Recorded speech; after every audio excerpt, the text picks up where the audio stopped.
There's a famous picture that's going around of a girl who's allegedly underage. Plenty of well-known celebrities right there in the picture. If you're a big star who used to go to a lot of Diddy parties right now, you are sweating. Diddy got a ton of money. He got a ton of influence. The reason people have been quiet so many years is because I believe they're afraid for their lives. I mean, he can get hitmen to come out and touch you. He has a lot to lose. And people that have a lot to lose will do crazy things.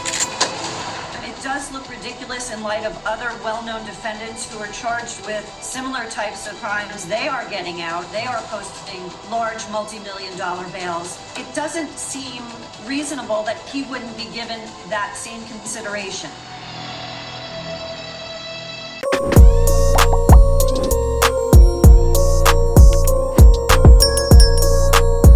Diddy wants out. He does not want to be behind bars at all. And who could blame him? It sucks. But he's going to try to do everything that he can to try to clear his name. A name that has already been tarnished by his own actions, by his own doing. We've already seen the type of guy that he has been. Now, can a person change, repent, and over time be better? Yes.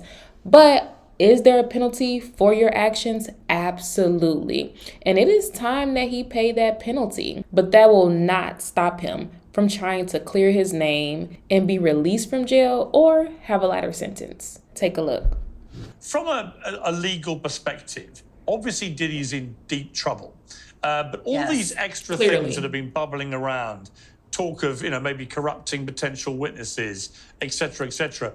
How much worse is that all potentially making his situation? A whole lot worse, Piers.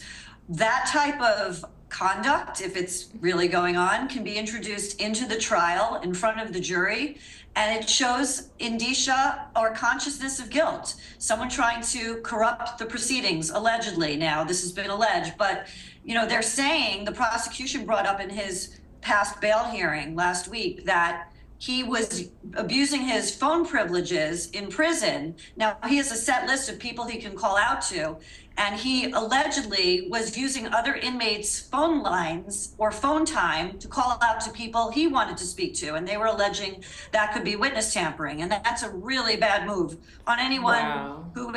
Do you own your own home in Texas, but still rent your electricity? For a limited time only, homeowners in specific zip... ...is incorporated. Nah, you ain't supposed to be doing that. I do know that some people in jail, they do use like other inmates' phones to call their loved ones, to call their family members. So that's actually technically a normal thing in jail. It's not allowed, but that's what they do.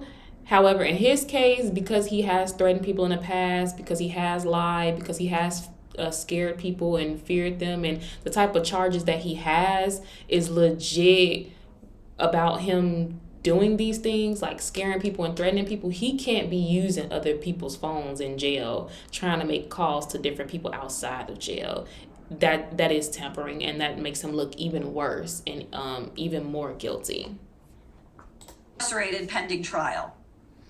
Officer Tatum, I mean, it just seems to be a scandal that with every week gets more fuel, more fire, more names enter the kind of rumor mill about this.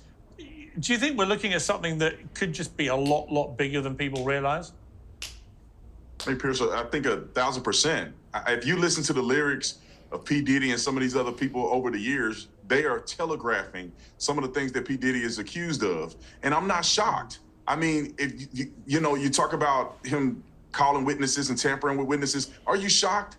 This guy is a mogul, and he's gonna do his best to not spend the rest of his life in prison. And of course, he's gonna try to make his image look better, calling his kids, having them put it online, and all of that other stuff. But we all know that this guy has been doing this for a long time. Cassie is not the first, and she wasn't, in my opinion, she was with him when he was doing this to other women. And then you go off and look at the totality of circumstances with the industry and how many people are involved. I think TD Jakes could be involved. There's a whole bunch of people that have been to these Diddy parties that are probably going to be implicated. Lord Jamar, we've spoken a few times since He this better scandal not. broke. That's I gonna presume look you're real hearing bad. a lot of stuff from people in the music world. How panicky are people getting? There are reports from a TMZ documentary called The Downfall of Diddy, Inside the Freak-Offs, where it claimed that high-profile celebrities are reaching out to victims and offering them money in exchange for avoiding any public exposure. Are you hearing stuff like that? I haven't heard anything directly like that. I've seen things online, but I will say, behind the scenes, a lot of names are starting to be thrown around, people that were close associates with Diddy. And I think these people are very worried about what may be coming out in the very near future. I want to play a clip. This is from November the 4th, but it's where the season, the year of exposure, and it's going to keep going like this until 2025. There are so many people who are going to be exposed for their dark deeds and different things that they've kept secrets about and have threatened other people to keep secrets about. It's coming out. You can't escape it. It's coming out. Sean Combs spoke to his children on the day of his 51st birthday. Let's take a look at this. Happy birthday to Daddy. Yay! Yay! I love y'all so much. We love you too. Love you, Pops. I can't wait to see y'all. Yeah. Can't wait to see y'all. Let's just stop real quick and talk about how good that cake is. From Nothing But Cakes with that buttercream frosting. Delicious. Okay, let's keep going. I just want to say I'm proud of y'all, especially the girls. I mean, all of y'all, just for being strong. Thank y'all for being strong, and thank y'all for being by my side and supporting me. I love y'all. I got the best family in the world.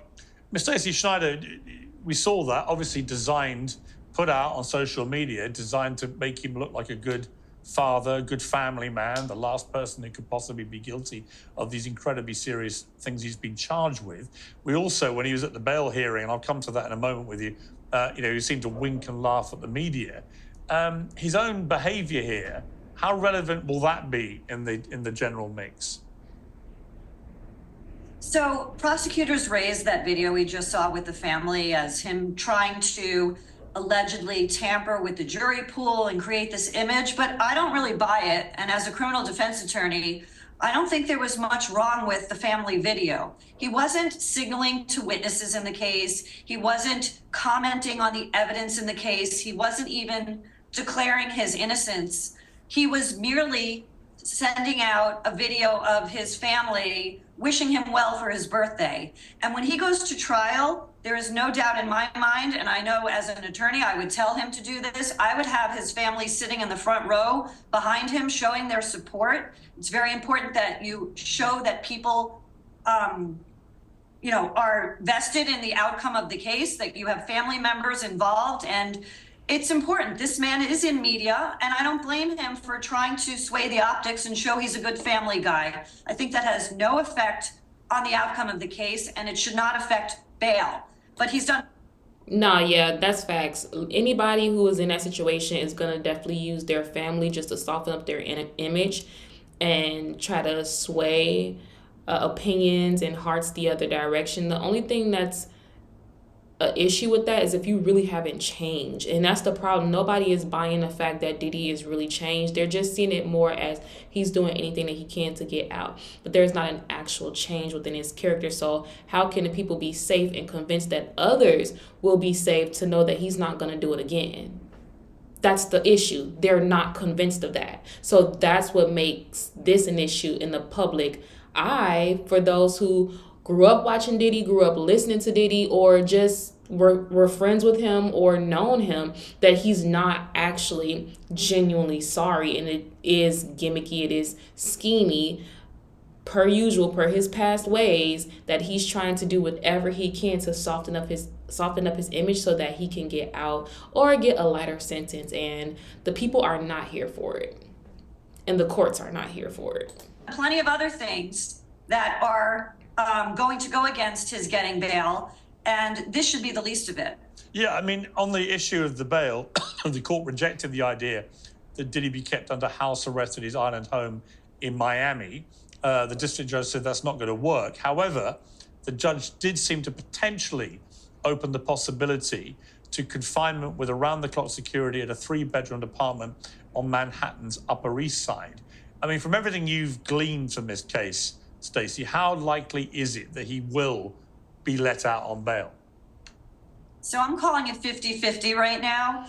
The reason they didn't want to use the Miami house is because it actually has a boat deck or a boat pier behind the house, and they were worried about people coming up behind the house. The New York City apartment, which is this 3-bedroom apartment in New York, which isn't that large for a mogul like that, which is interesting. But that they're going to hire private people. They proposed hiring private people to guard that, to monitor who comes in and out, who he can speak to from the home, what phone lines are available to him. But the problem is, I don't know that the judge is going to give him that break, which most defendants would get with these types of charges. I mean, such an unusual case. This isn't like he's a danger to the community at large. He's a danger to the limited number of people he allegedly engaged in. Thanks. But I think that the use of his resources, extending out, and his alleged attempts while he's in prison to reach out to witnesses potentially is going to hamper the judge's decision to let this happen.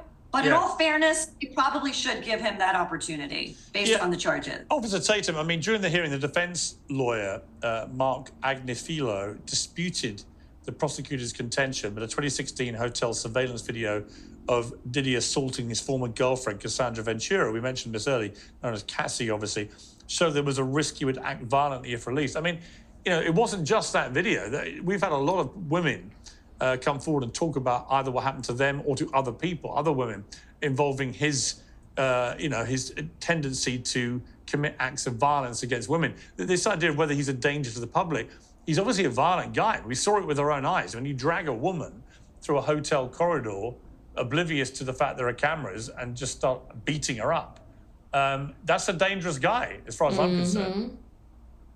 Well, I think he's conditionally dangerous, meaning that when he's in situations where his anger gets the best of him, he lash out on people and can really do some damage. Obviously, we saw on camera one incident. I'm sure he beat her all the time. At least that's what she alleged. So I think that when they're looking at whether or not he's consistently violent, it's not like he's in the streets doing drive-by shootings and got bodies on his record. So they're not going to consider him to be a present dangerous person. However, his financial means and the history of alleged things that he's been involved in, which using other people to commit crimes, is the thing that I think they should be most worried about. P. Diddy got a ton of money. He got a ton of influence. The reason people have been quiet so many years is because I believe, and this is my opinion, I think that they're afraid for their lives. I mean, he can get hitmen to come out and touch you. Right. And he's rapped about it. He's been involved with situations like that. People think he has something to do with Tupac's death. And so I think that they should consider that him being out could cause him to use other people to act on his behalf, to do violent things to get him out. He has a lot to lose. And people that have a lot to lose will do crazy things. Yeah, I mean, Lord Jamar, and we're going to stop it right there because Officer Tatum hit it on the nail, y'all. People who have something to lose do awful things. Why? Because they do not want to be exposed. They do not want everything taken away from them. They've got accustomed to this certain lifestyle. They've got accustomed to this power. They've got accustomed to everything being handed to them and getting everything that they want, when they want, how they want. And they're not just going to let that go. Unless they somehow gave their life to Christ and submitted to the one true creator who controls everything, they're not going to want to let any power go. They're going to continue to be manipulative, continue to be deceitful, continue to play the narcissistic victim game, just so that they can get what they want, when they want, how they want it, and continue to control. And I do believe what Officer Tatum is speculating, that people are afraid for their lives, because I've legit seen people back down and stay quiet about things that they shouldn't even have to be quiet about, because they are fearful of what will happen, what retaliation will happen against them. And that is not a way to live. So many people are afraid to come out. So many celebrities that know so many things. So many people who have been in the industry that is not celebrities that know so many things are afraid to come out because they're afraid of what this man could possibly do to them. They don't have the love of God. So, without the love of God in you, you fear man. You fear what man can do to you. You fear what's going to happen to you, because you see man as the ultimate power rather than seeing God as the ultimate power. And that's just not a way to live. So unless this man has completely fully changed, which I doubt has happened, then no, I don't think that he should get bail in the Upper East Side of Manhattan or in New York. I don't think so, because there's even more corruption there. There's a lot of corruption everywhere, but in high places, he has access to anything and everything. And so I don't think that he should get that bail at all. Not while the case is currently going and while he can still threaten and fear people, and they're not going to say nothing. You know, somebody come to their house, they're not going to say anything if they get threatened, you know. So that's my thoughts on it. What are you guys' thoughts? Do you think that he should get the bail? Do you think that they should let him out and do his time at his Manhattan location? Or do you guys think that they should keep him behind bars just to protect those on the outside who do come forth, who may not have the same type of power or legal or protection as Cassie does? And even for Cassie, it took a while for her to get that. You know, she didn't have that for a long time. So just think about anyone who is not Cassie, or who don't have protection, or who is in other dealings with other evil people that are above Diddy, because Diddy's not the only one. He's just a small fraction of them. What do you guys think? Put your opinions and your thoughts in the comments. Have a healthy debate. Be nice. Be respectful. I will see you guys in my next video. Stay blessed.